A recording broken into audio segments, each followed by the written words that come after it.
After reading all the discourse online about this book, I know for a fact that my job is generally safe because as a clinical psychologist, the amount of diagnoses that I've seen for Dr. Jekyll and Mr. Hyde as well are just astonishing. So let me tell you, what diagnosis would I give Dr. Jekyll and Mr. Hyde as well, and why do I think this is the most appropriate diagnosis for all the information that we have from the book and from the author. Hello everyone, this is Darkest Tower Reads, and today I want to talk about The Strange Case of Dr. Jekyll and Mr. Hyde by Robert Louis Stevenson. And I also want to talk about the dark psychology themes that we see in the book and why they are so dark, gothic or gothic horror themed in my experience.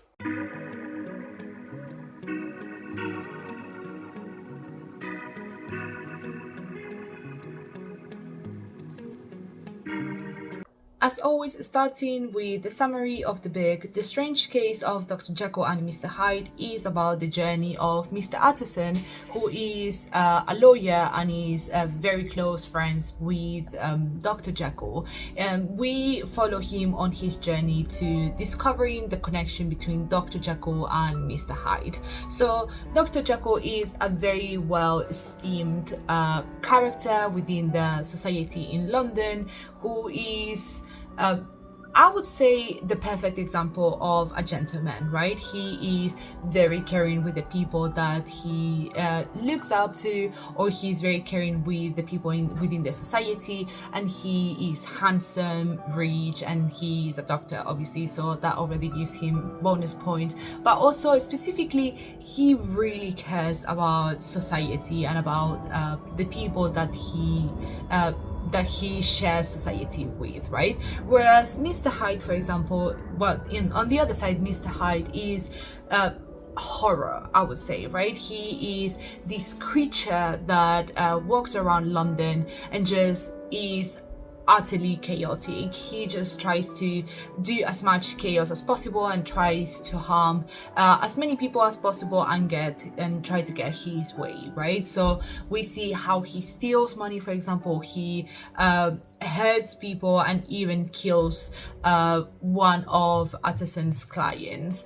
And basically we see that there is a connection between Dr. Jekyll and Mr. Hyde, and at first we see from Utterson's point of view that everyone thinks that this connection is due to Mr. Hyde trying to blackmail Dr. Jekyll, but then we find along the story that there is a deeper connection that we don't know about. And this connection is Dr. Jekyll's doing, because basically what we see in the story is that Dr. Jekyll creates a serum, I would say, or a potion in order to turn into Mr. Hyde. So Dr. Jekyll and Mr. Hyde are the same person, but basically Dr. Jekyll creates this potion and this serum in order to do all these horrible behaviors that he has deep within, that he doesn't want to show or that he doesn't want to do in his society. He doesn't want to be recognized for doing these behaviors, and these are compulsions. Yeah, I would say they are compulsions, or he says that they are compulsions that he has been actively trying to stop himself from doing, but as he doesn't see an outing into these behaviors, he creates a potion in order to become Mr. Hyde and be able to do these compulsions without getting in trouble. Okay, so going into the discussion, the first thing that I have to say is that obviously I don't have the whole information of the case, because obviously it is a book and it is fiction. So if this case was a real life case that I have to diagnose, I would definitely treat it with much care, and I would get way more information than what I have right now. So that is one disclaimer that I have to mention. And also at the same time, again, related to this first disclaimer, the diagnosis that I'm giving, or that I want to think that Dr. Jekyll and Mr. Hyde have, is related to the information that I have at the moment, right? So for example, let's say if the author Stevenson was alive right now, for example, or was alive at the moment and created another story regarding to this, obviously I would add this information into my diagnosis, and my diagnosis could probably change. So the information that I have right now is not as good as I would like to, but we have to make do. Also, by the way, I have my notes over here, so I'm sorry if I am not looking directly at the camera. I just want to make sure that I have the correct information, which I wrote down here, right? The first thing that I have to say is that I don't think that Dr. Jekyll has any DID or multiple personality disorder or anything like that. I just think that he's a dickhead. That's the first thing that I have to say. I genuinely believe, I am convinced that Mr. Hyde is not an identity, it's just a mask, okay? So let me kick on here and let me show you why do I think these things. So the first thing that I have to say is all the diagnoses, or many of the diagnoses that I saw online, were either DID or multiple personality disorder, or bipolar, schizophrenia, or like even I saw OCD, which, first of all, that is insane that you're actually saying that someone like Dr. Jekyll, for example, could have either OCD or which one was the other one, or bipolarity, which makes no sense, first of all. So yeah, when we talk about DID, for example, or MPD, I could argue that there is a tiny possibility that these Dr. Jekyll could have these, but I personally don't think that he has. But yeah, let me just build the case on DID. Okay, like let's start with DID because I think this is the one that most people think that Dr. Jekyll has. So the first thing that I would say for a diagnosis in DID is to see who is the primary individual, right? So in this case, for example, Dr. Jekyll is the primary individual, whereas Mr. Hyde is one of the other personalities, right? Is one of the alters. In this case, we only have two alters, or like one alter, I would say, and then we have the primary individual, which is the most common case, but yeah, I've seen other cases where there are many multiple personalities or many multiple alters, which I find fascinating, but I still don't have enough data to back all the information that I see on the internet about or regarding the ID, so I can't diagnose on other specific cases. But yeah, when it comes to DID, let me go to the DSM-5 and let me show you what I would say. I have over here what the DSM-5 says about DID. So the first thing that we see is that there are 5 different diagnostic criteria, right? Or diagnostic criteria. The first one is about there's a disruption of identity because there are 2 or more personality states. Yes, that could make sense in our case or in Dr. Jekyll's case because there are 2 different personalities.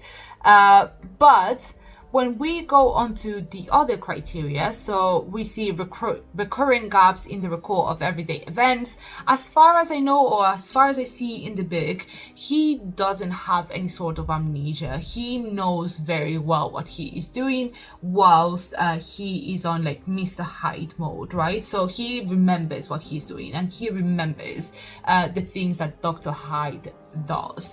Also at the same time, Dr. Jekyll has these inclinations or like has these desires to do these things, but it's Mr. Hyde who performs them. So in this sense, I would say, like, I can't say that Mr. Hyde is an alter because Dr. Jekyll doesn't have the amnesia that comes with the DID, right? Then we also see that on the other one, on the next criteria, we see that the symptoms cause obviously significant distress, which is something that we see in Dr. Jekyll, and then obviously it's not part of cultural or religious practices. Obviously he's an adult, so that's something that we also take into account.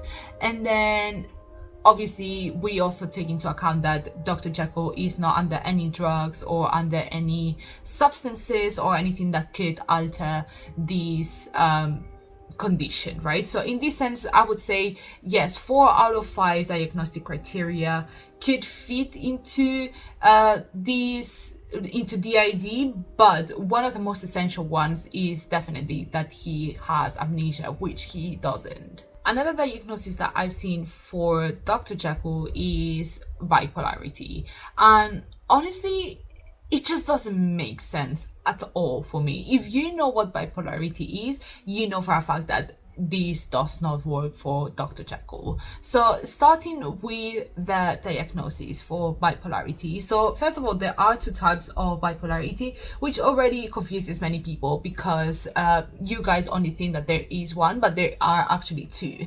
I would say that in this case, Dr. Jekyll could fit more into bipolarity 1. So if we go into that section, we see that there are two types of episodes when it comes to bipolarity, which is mania, and then we have hypomania, and obviously we have the major depressive episode, right? So we have 2 states. Just to make it simple, we have mania and then we have depression, right? So when it comes to mania is this hyper state that many people with bipolarity go through, right? Which when we go to the diagnosis, so we see the criteria over here. Obviously we see a distinct period of persistently elevated and expansive or irritable mood that basically can last more than a week, or it can even last months. I've seen crazy things when it comes to mania, right? Then during that period of time of mania, right, we see, for example, there is a huge inflated state of self-esteem or grandiosity. For example, people think that they are at the top of the world, right? Then we see that they barely have any sleep because they are so hyper and they are so energetic that they don't really need sleep. So then you see people with mania, or like people that are going through this state, that they have like 2 hours of sleep every day because they don't really need to sleep. And then obviously they are extremely talkative and they just feel extremely extroverted, right? Obviously they also have this sense of doing everything all at once or doing many things at the same time. That's why we see people with mania or people that are going through a stage that do crazy things that just come to the mind, right? Like they just literally have these intrusive thoughts, right? Like cutting the hair and just bleaching it, or buzzing their like 3-4 foot long hair because they just get tired of it, or throwing away all the clothes and then just going on a shopping spree and spending like 10k, for example. That's something that I've also seen. And then yeah, of course they do goal directed activities like going just drinking a little bit too much, or just being hypersexual. They have this sense of like, they have so much energy that they feel like they need to do things constantly, right? And that is something that we see in the mania. And then we have the low, that is the major depressive episode. This is also part, but this kind of episodes are also part of different diagnoses or different mental illnesses. But in this case, when it comes to bipolarity, it usually comes after a manic state, and it basically puts the person just back into the end hole, right? We see obviously a depressed mood for the whole day. It can even last weeks or months. Obviously they don't have the energy of doing all these things, not only the things that they were doing during the manic state, but also doing no things at all, right? Like they can barely get out of bed, they can't barely eat. It's just like full on depressive mode, right? They have either insomnia or hypersomnia because they can't just deal or cope, a lot of fatigue, and they have like this sense of agitation in their bodies, but they can't really do things because of this depression.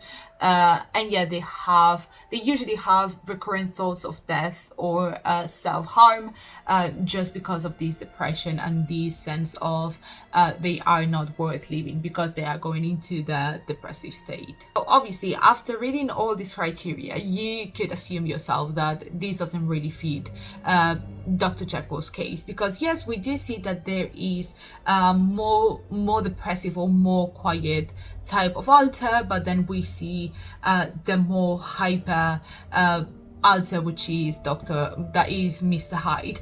But obviously, these are like, we're not talking about two different people, right? In this case, for bipolarity, we're talking about one person specifically. And also at the same time, just because Mr. Hyde has more energy, that doesn't mean that he's in a manic state, because at the end of the day, he's still doing criminal things, right? And also, just because Dr. Jekyll is more quiet and more he does his own thing and like he tries to be socially acceptable, that doesn't mean that he is in a depressive episode. It just doesn't make sense. Now, getting into OCD or obsessive compulsive disorder, this was one of the diagnoses that made me giggle, because I think it's so far removed from what is happening over here, right? So first of all, starting with OCD, for those who don't know, OCD is represented by dysfunctional beliefs, right? Like, people that have OCD don't do these behaviors just because, or because they have the need to clean, or they have these ideas, right? They have dysfunctional beliefs, and they are things that can be as crazy as, if I don't wash my hands 40 times a day, my cat is gonna die. Those are the kind of behaviors that we see in OCD, right? That's why OCD is one of the most triggering and difficult disorders to treat, because it's so hard for professionals or for even people themselves to explain these behaviors and to try to rationalize them. That is why I don't think this is what is happening in Dr. Jekyll's case, right? Because first of all, the behaviors or the compulsions and obsessions that he has are of hurting people, right? Which already is not very common in OCD. But the kind of behaviors that he wants to do, or these obsessions and compulsions, they don't try to solve our problem, or they don't try to solve these beliefs, right? Like, if he said, oh, I need to kill this person because if I don't kill them, the other person, like, there's another person that is gonna die, then I could say that that Jekyll could have OCD, but that is not how OCD works at all. So yeah, you could look at the criteria over here, but it just doesn't make sense for Dr. Jekyll to have OCD. And when it comes to schizophrenia as well, that was one of the things that also made me laugh out loud, because the one first criteria that we see in schizophrenia is that the person has hallucinations of any type of hallucinations, but they still have these things, like they see things, they hear things, they imagine things. That is not something that happens with Dr. Jekyll. So there is no way on earth that he could have schizophrenia. So now you could ask yourself, what on earth does Dr. Jekyll have? Because you literally said no to everything, right? Yes, you are right, because what I think Dr. Jekyll has is plain or antisocial personality disorder. And hear me out on this, because I know for a fact that many people will disagree, or some of you guys will disagree, but shut your mouth, you are wrong, because you guys are not a clinical psychologist. I would like to speak with a clinical psychologist on this and to discuss what diagnosis could he have, or what diagnosis do they think is best for him, because I know for a fact that someone that has the training and someone that has the knowledge will agree with me on this. And let me tell you why do I think he has antisocial personality disorder. The first thing that I have to say is that I personally think that Mr. Hyde is not an alter. I think he is a mask. I think he is just something that he puts, like, it's something that Dr. Jekyll puts in order to keep himself out of trouble and in order to protect his identity, right? Because first of all, there is no amnesia whatsoever when it comes to Mr. Hyde doing horrible things, and then Dr. Jekyll remembers these things. But also at the same time, these are the things that Dr. Jekyll wanted to do on the first place, right? Like, these are the obsessions and compulsions that he himself had. It's not like, we are not talking about two different people here. We're talking about someone who has these feelings, who has these intentions, and then just creates an ugly suit to cover himself up with. And that, in my opinion, is very ASPD, right? Because what we see in ASPD is that obviously the criteria are over here again. We see that there is a pervasive pattern of violation of the rights of others, for example, as we clearly see in the book. Also, that is something that is occurrent in their lives. So since they were a child, or since the person was was not an adult, they have these occurrences, right? For example, Dr. Jekyll says that he has had these feelings or these obsessions since he can remember, right? So that is something that is very common in him, and that is something that he has experienced all along in his life.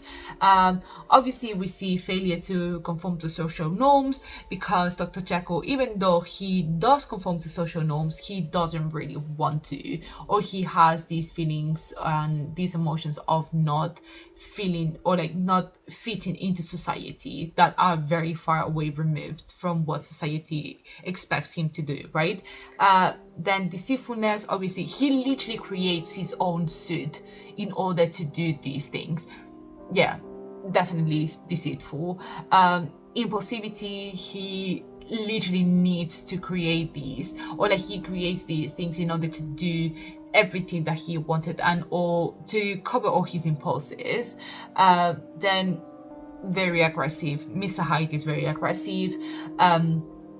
Reckless disregard for safety for himself and for others, obviously. And then when it comes to the other criteria, so B says that he has to be at least 18 years old. Obviously, Dr. Jekyll is a grown man.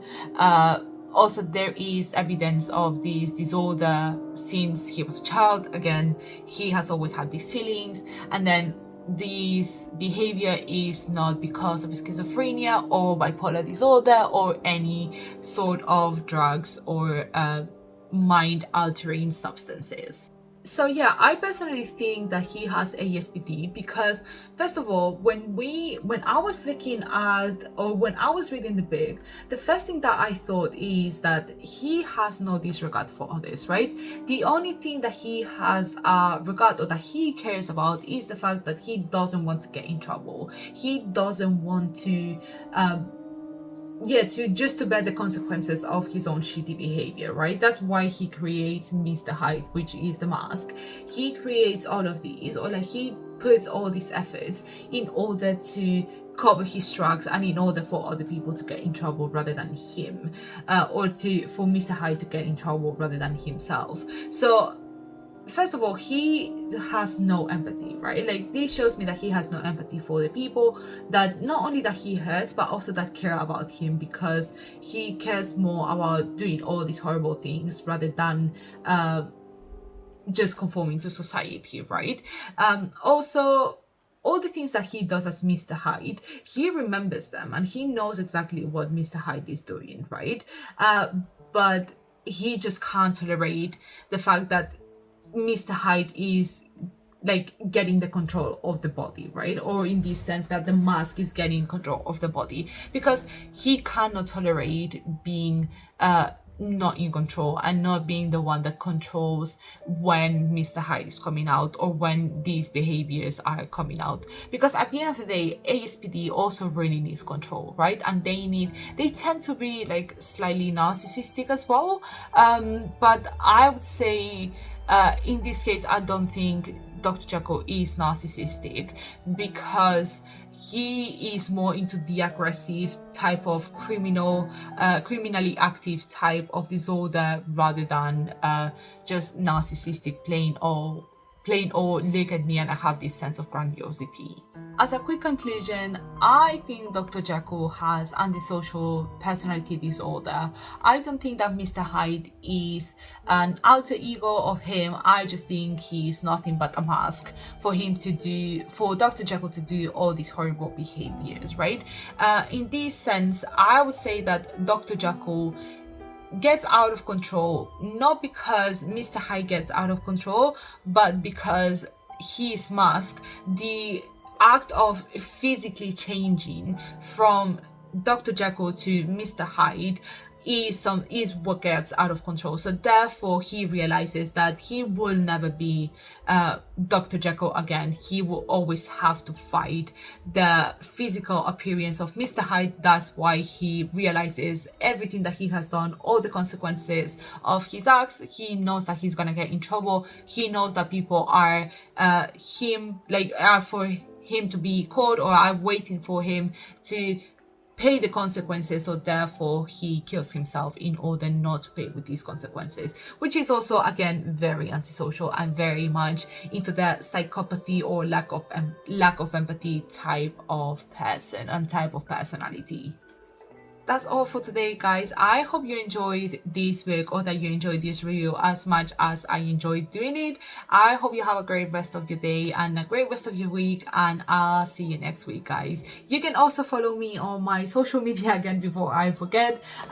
Please make sure that you comment down below if you would like me to diagnose any, or potentially diagnose any characters that you like. I would love to hear more about them, or I would love to see more books regarding these type of disorders. And yet now I will see you next week, and have a great rest of your day. Bye, guys.